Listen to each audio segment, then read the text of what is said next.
Hey, how's it going? Welcome back to Boundary Break, the show where we basically take a camera anywhere we want to try and find secrets and discoveries in some of our favorite games. I am your co-host Snipey, and today we're covering a little game that just came to PC called Spiderman. You may have heard of it, maybe not. And before we jump into the video, some thanks are in order. First off, massive thank you to Franz Bauma, who supplied the camera tool for this episode. And a big shout out to today's sponsor, Opera GX, which is a gaming-centric browser you might have heard of with a ton of quality of life features, like a super customizable and accessible sidebar, with integration of your preferred messenger, like Messenger, or Discord, or the media player, which after a quick sign in to your Apple Music, YouTube Music, or Spotify, which I use Spotify, will finally let you listen to that podcast you've been meaning to catch up on, or slip right back into your breezy slide forever playlist, which I know you have. And unlike a few of the more generic browsers with a lack of true customization beyond like a dark mode or some browser extension feature, Opera GX is super easy to customize, with a setup menu at the top right that lets you change the look and feel in just a few clicks. And with the GX Corner, you can stay up to date on all your favorite platforms with upcoming releases, free games, great deals, and gaming news all in one easily accessible place, where switching between platforms is as easy as one... Oh. And if you click the link below, you'll have access to an exclusive Opera GX feature that will allow you to keep up to date on our most recent videos, such as my video on Nier Automata, which YouTube kinda didn't push out to subscribers, so if you didn't see it, it's there. Check it out after this video's over, give it some love. Anyway, thanks to Opera GX for sponsoring the video. Use the link in the description below to try it out today. And hey, what better place to start than the title screen, which, luckily for us, is a 3D environment. And if we pull the camera back, there's a couple things you'll see first off. One is that the antenna that Spider-Man is sitting on is crooked slightly and just completely floating in the air, with nothing underneath it. And secondly, the background cityscape is just a 2D texture that follows the camera, rather than being an environment in and of itself. And then in the top right corner of this texture on this building, it kind of stretches really far for no apparent reason. What's weird to me, though, is that even though the only things you're able to see is this background cityscape and Spider-Man sitting on his antenna, there are other objects loaded into this scene. Two separate groups of buildings occupy this space, with one being slightly behind and to the right of the backdrop, with the other one being really far back to the right. And something I wasn't expecting, again, compounding off of the fact that there's already geometry here when there really shouldn't be. These buildings are highly detailed, all of them almost fully rendered in the scene, with their little bits and pieces kind of all over them. This building has some trees, some lights. This light here in particular actually has a bulb inside of it, for some reason. And so the title screen is actually full of these high poly assets you don't really ever get to see.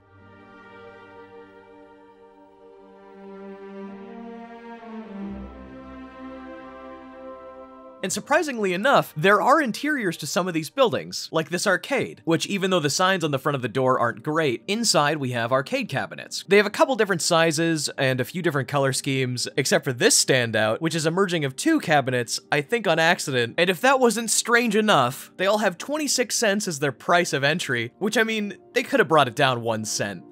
Come on, just a quarter, please.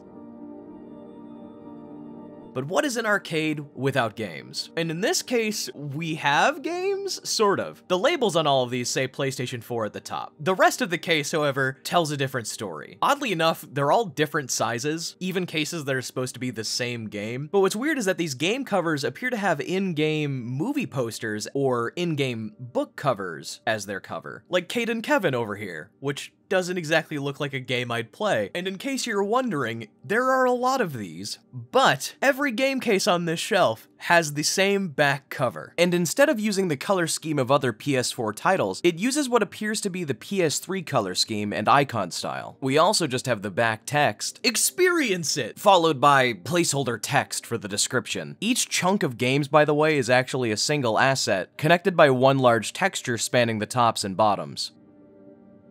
The other interiors, though, are mostly empty. They're still themed to be the proper types of rooms, like how this barbershop has hair products, and that chair you sit in when you get your haircut. But a lot of them are surprisingly empty, like this burger shop with just a couple chairs and tables, and that's pretty much it. A couple of them have those extra details, though. Like there's this pretty big restaurant with a lot of stuff going on inside of it, and then this bakery over here with tons of low-poly food, like what appears to be some type of cannoli, a bunch of different sweets like brownies, and also baguettes, I think.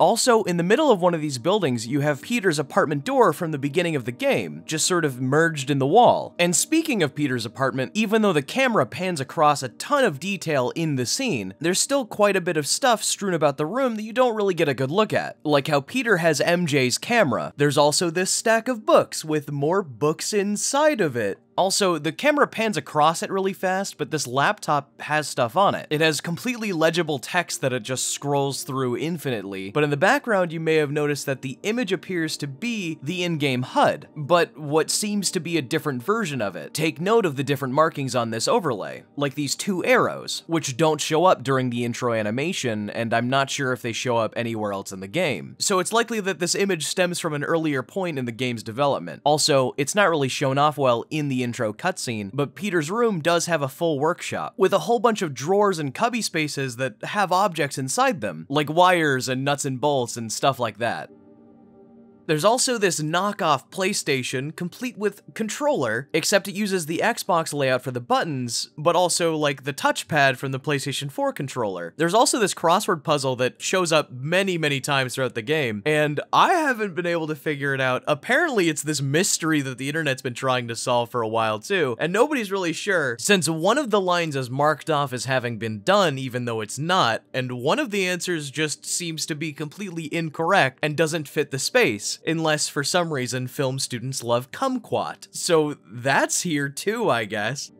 In the other corner of the room, these shirts aren't hanging on to anything, and this fridge has stickers from pretty much every fake brand that the game has in it. And quite comedically, there are like 17 different reminders for him to pay his rent, not including the stuff that happens in the cutscene itself. And that rent reminder that comes under the door is actually just sitting on the other side of it until it slips in the cutscene.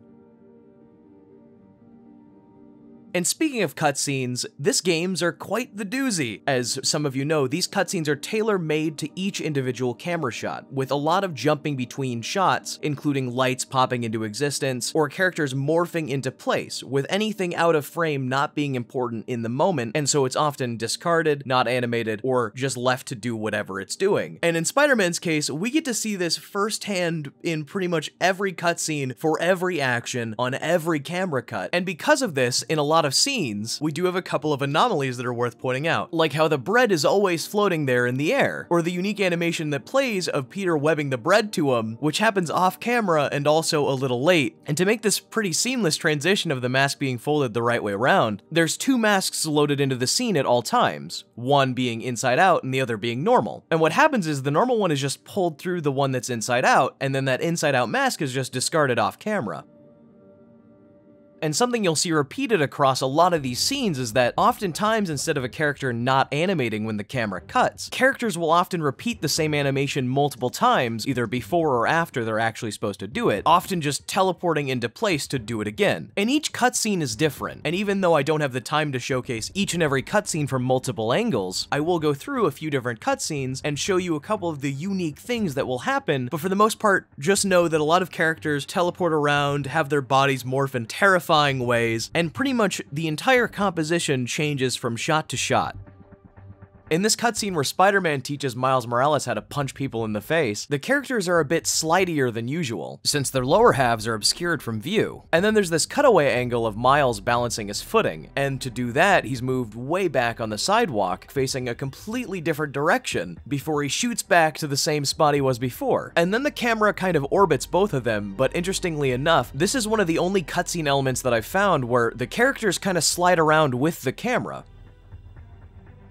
And in this cutscene where Spider-Man builds a new suit, there's a couple of schematics that float across the screen. And you may have been wondering how they did that. The quick and easy answer is that they have some low opacity textures that teleport in front of the wall and move across the camera in a layered approach, rendering it all in camera rather than having it be an overlay or some sort of HUD element. And they do a similar thing in a few other cutscenes where a character will appear on a TV screen, but instead of having it be like this pre-rendered video that's playing as an animation, they have those characters loaded into a separate zone in the map with a separate camera that's rendering them live. There's a few examples of them doing this, one of the earliest being at the beginning of the game when Spider-Man's talking to Fisk through all these monitors, and then there's another one where Mayor Osborn is giving a speech through the TV, where he's placed in the map of Otto's lab just way up in the ceiling. And then both of these backgrounds, even Fisk's chair, which you'd think he'd be sitting in, aren't actually real, they're just pictures behind the characters. By the way, sometimes Mayor Osborn's head, for seemingly no reason, just squashes into a single flat plane, which looks disgusting.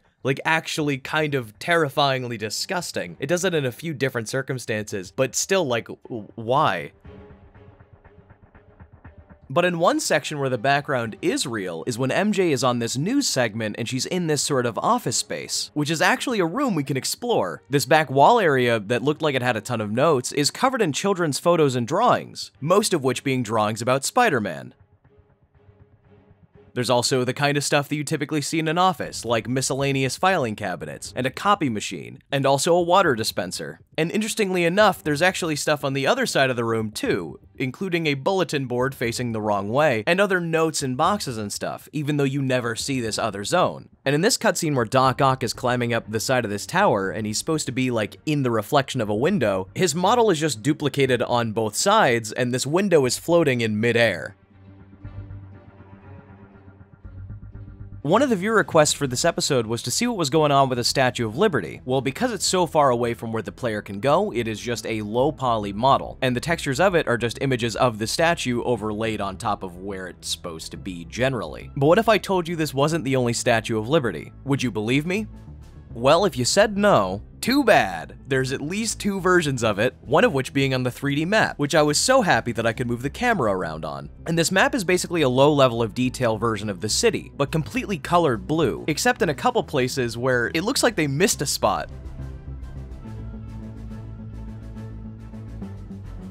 The map isn't the only part of this menu that takes up 3D space. There's also the other categories of the menu, which each have their own individual 3D rendered thing. The Suit Select screen that just has Spider-Man floating in the air mostly takes up space in an empty void, so most of the negative space that you're seeing when you're looking at this menu is this set of images in the background. So there's one element of color that you'll actually be able to see in the background, which is this darker rectangle in the center. But there's a separate solid color that extends far past that to create this sort of backwall safety net, and it is a very big safety net. And then in the foreground, in front of everything, we have this wall of holographic triangles all clustered together. But then you're probably wondering, like, hey, how does Spider-Man stand on that holographic floor thing? And if you're not wondering that, then you really should be, because I've got the answer for you. So the holographic floor is just a flat image, and since the camera can only ever see it from the one perspective, it makes that 2D image a lot easier to pass off as being 3-dimensional. That image is then placed kind of behind him, but sort of still in his back leg a little bit. And then to prevent clipping issues that would ruin the illusion entirely, they have Spider-Man always rendered in front of this object. The gadget screen does another perspective illusion trick. They have the gadgets really up close to the camera so that even though they're small, they're a lot larger and easier to see. But then that same holographic projection thing that Spider-Man was standing on is way further back towards the wall and a lot bigger than the gadgets. And the pause screen isn't the only thing that takes a crack at perspective tricks, because if we take a look at the windows that you see across the city, we have a returning contender for one of my favorite rendering tricks called parallax mapping, where a room's interior is basically calculated through shaders rather than adding actual geometry to the scene. And because of the way that this is calculated, it allows a flat texture to appear 3D with proper perspective based on the camera position. All these textures are pre-baked with shading and different objects inside them to give the appearance of different interiors and different lighting conditions in these rooms to make each of them feel different as you come across them throughout the game. And because this is an illusion, it is breakable, though in motion it works pretty good. So since this shader technique is applied to the windows, if the building has windows on one corner and then another, and you go around the corner of the building, you'll notice that on this one, there's a door that would technically lead outside, and then you round that corner, and then there's another door that would lead outside the other direction. And actually, this room is boxed off in a completely different way. So both of these windows look like they have a full interior in them, but both are representing the same finite space. This problem can get compounded when the windows representing this space are irregularly shaped and don't match the framing of the window. So if there's multiple windows in a sequence and that interior room is bigger than those windows, then if you move across to the next set, it looks like the walls between the rooms shift slightly. And because there's no real geometry being rendered, when you push the camera into the window, everything disappears. There's another method of rendering windows that they use, like this skylight, which once you go through the actual window has this flat square that appears to be rendering a room inside of it or underneath it. But they fooled you again because that's not real geometry being rendered. It's an offshoot of parallax mapping called parallax occlusion mapping, which creates the illusion of 3D using procedural generation from a height map or displacement map. If you'll notice how this interior looks like it's made up of multiple layers stacked on top of each other, that's sort of how parallax occlusion mapping works. Think of it like a topographical map, with lines representing elevation. The density of those lines are what we'll call the step count, the amount of lines from top to bottom, and then the value between those lines we'll call the height. What's impressive about this window is that the step count and height are really high, so you end up having this really large fake interior to the room that contorts to the camera perspective properly and looks genuinely 3D, despite the fact that there's no actual geometry at play here.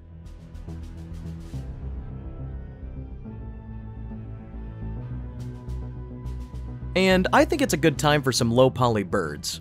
Don't you? So the main ones you come across in your time playing Spider-Man are pigeons, but there's two different kinds of pigeons. You have your normal generic pigeon that will be flying around the city, just wherever, doing their own thing, having a great time. And then there's a separate side quest you get eventually of collecting someone's pet pigeons that escaped. And these pigeons more resemble what you think of when you think of a white dove. And the model looks pretty cute. It's very low poly, their beak is kind of crazy, their eyes are just a flat image. But what's cute to me is that they've got little, like, ankle socks. I thought it was maybe like a tracker or like a leg band that you typically see on pet birds, but it's on both legs and looks like it's made of wool or something.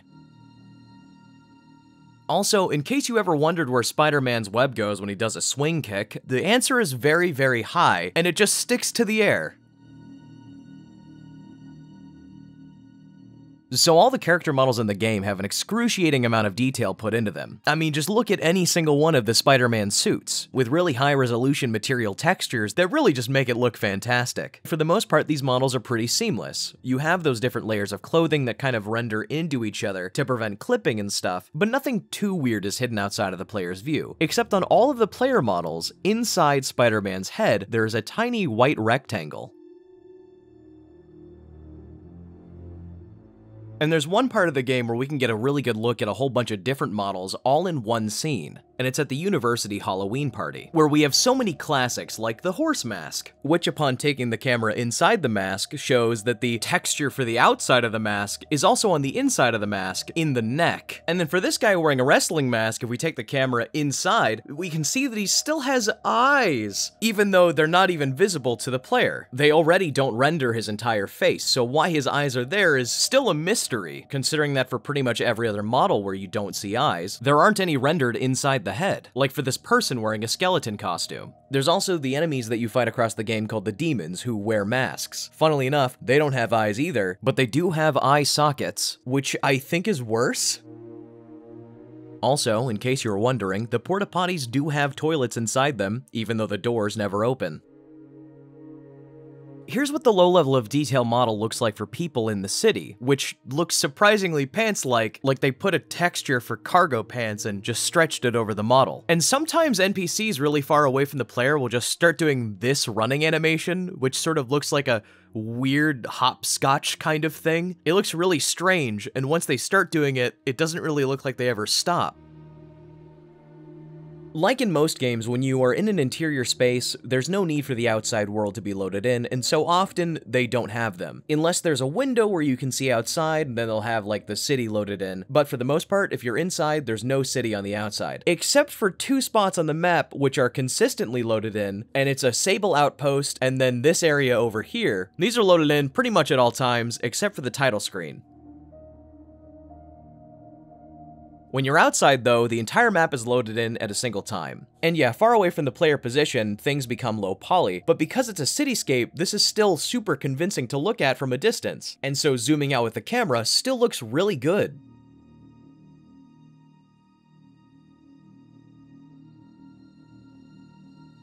One of the weirdest things that I saw is that when you're in the Oscorp Tower, with the window that only faces the city one way, the environment in front of the window is completely rendered all the way through. But behind the building, all of the environment is just missing. But every object that's placed along the environment, like trees, the stuff on buildings, antennas, signs, just everything is still there. It's just missing the ground and the buildings that they're meant to be on. So it's just this empty wasteland of floating objects. There's also a sequence in the game where you get poisoned and start having hallucinations, with each new transition of the level being in the hallway to Otto's lab. And in one hallucination, rather than just having it fade to black and the level load in around you, while you're walking to the door on the other side of the hallway, the next section of the level loads in gradually. Also, for this section where Otto's arms look like they extend forever, what's actually happening is once that claw gets to a certain point in the map, it despawns, and then the middle parts of the arm, which are sectioned off into little pieces, will load in and despawn depending on how far along it is in the track. Well, anyway, that about does it for Spider-Man, and I hope you guys really enjoyed this video, and I hope you have a fantastic day, whatever day you watch this. As always, massive thank you to She Says for this opportunity. Be sure to give feedback if you have it, and check out that Nier video, by the way. I wasn't kidding. YouTube really didn't push that one out. Have fun, go enjoy it, live your life. I will see you guys in the next one. Well, the one 2 weeks from now. You get the gist.